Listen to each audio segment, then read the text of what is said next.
আসসালামু আলাইকুম, স্বাগতম এবিসি জব কেয়ারে। ডিসি সার্কিটের ম্যাথ সলিউশনের আজকে আমরা এই পার্ট 1 ক্লাসে এই ম্যাথটি সমাধান করব। এখন এই ম্যাথটা আমরা সমাধান করতে গেলে আমাদের মৌলিক কিছু বিষয় জানতে হবে, যা কিন্তু আমরা পূর্বের ক্লাসে আলোচনা করেছি। আপনারা অবশ্যই সেগুলো দেখে আসবেন। এখানে এই সার্কিটটি একটি সিরিজ প্যারালাল বা মিক্সড সার্কিট। এখানে টোটাল ইকুইভ্যালেন্ট রেজিস্ট্যান্স বা টোটাল রেজিস্ট্যান্স এই সার্কিটের বের করতে হবে। এই সার্কিটটা একটু জটিল মনে হতে পারে, তবে আমি একটু সহজ করে দেখানোর চেষ্টা করতেছি এবং সহজ করে আমরা এখানে এঁকে নিব। প্রথমে দেখুন যে আমি একটি ভিডিওতে বলেছিলাম এই যে দাগগুলো কোনাকুনি যেটাই হোক, এগুলো হলো তার। ঠিক আছে, তারকে আপনি চাইলে লম্বাও করতে পারেন, খাটোও করতে পারেন, আবার গুলো করতে পারেন। ঠিক আছে, তো এটা তার মানে কানেকশনের যে দিক বা কানেকশনের যে সিস্টেম, এটা যদি ঠিক থাকে এটাকে আপনি নড়াচড়া যে দিক সেদিক নিতে পারবেন। কিভাবে দেখুন যে আমরা এই সার্কিটটাকে একটু সহজভাবে যদি আঁকাই, এখানে একটু খেয়াল করুন। এটাকে আমরা এইভাবে দিলাম, দেওয়ার পরে এইখানে 6 ওহম, 4 ওহম এবং 2 ওহমের রেজিস্ট্যান্স আমরা যোগ করে দিলাম।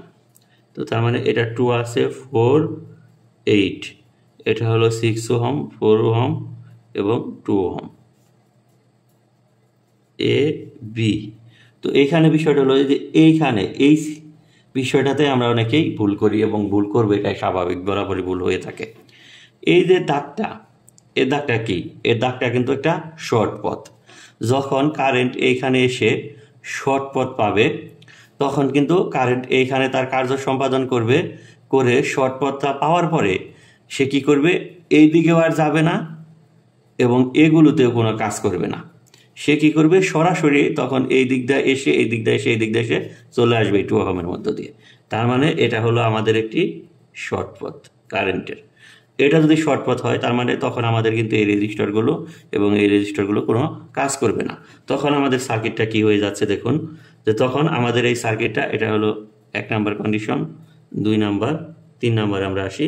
তখন আমরা এই সার্কিটটারে যেভাবে পাচ্ছি, এবং এটাকে যদি আরেকটু সহজ করে নেই, এই প্যারালাল যে 3টি সার্কিট আছে, প্যারালালের শর্ত মতে যে রেজিস্টারগুলো একই মাথা একদিকে অপর মাথা অপর দিকে সংযুক্ত আছে, তার মানে এই প্যারালাল সার্কিট 3টা কিন্তু আমরা একত্রে করে দিয়ে একটি সার্কিট বানাতে পারি। ঠিক আছে, এবং এটাকে আমরা এটাকে আমরা 2, আর এই যে 8,2,4,8 এর যে মান আসে, অর্থাৎ একে আমরা কিভাবে করবো ক্যালকুলেটারে দেখুন যে আমরা ফর্মুলাটা কি জানি, আর প্যারালাল সার্কিটের ক্ষেত্রে আর 1/R2 প্লাসের 1/R3, এটা যদি হয় তার মানে 3টি মান দেয়া আছে, 1/2, 1/4, 1/8, আর এইদিকে আরটি আমাদের দরকার। তো এটাকে আমরা যদি এভাবে করি যে তার মানে আরটি মাইনাসের 1, এটাকে যদি আমরা এভাবে নিয়ে আসি, এবার সরাসরি দেখাচ্ছি ক্যালকুলেটারের সুবিধার জন্য। এই যে এই 1টা উঠিয়ে দেওয়ার জন্য আরেকটি ইনভার্স 1 দিয়ে দিলাম, তাহলে কিন্তু আমরা এই আরটি এর মান পাবো। অর্থাৎ দেখুন যে 2 ইনভার্স 1 প্লাসের 4 ইনভার্স 1 প্লাসের 8 ইনভার্স 1, একে আবার আরেকটা ইনভার্স এটা দিয়ে দিলাম, তার মানে আমরা 1.14 ওহম পেলাম। তার মানে এটার মান 1.14 ওহম, আর এখানে আছে 2। তার মানে এই এ এবং বি প্রান্তের আর ইকুইভ্যালেন্ট হবে, অর্থাৎ আর ই কিউ। ঠিক আছে, ইকুইভ্যালেন্ট হচ্ছে কত? এটা দুইটা সিরিজে আছে, 2, 4, 8 প্লাসের হলো R2 যদি হয়, মানে এটাকে আমরা 2 দ্বারা বুঝালাম, R1 দ্বারা বুঝালাম, অর্থাৎ সরাসরি আমরা এভাবে লিখতে পারি প্লাসের R2, অর্থাৎ 3/1.4 ওহম। এটি হলো অ্যান্সার। তার মানে দেখুন যে সার্কিটটা কিন্তু অনেক জটিল, কিন্তু সামান্য একটু দাগের কারণে এটা কিন্তু একদমই সহজ হয়ে গেল। এইরকম টাইপের একটা ম্যাথ কিন্তু নেস্কোতে এসেছিল 2018-তে।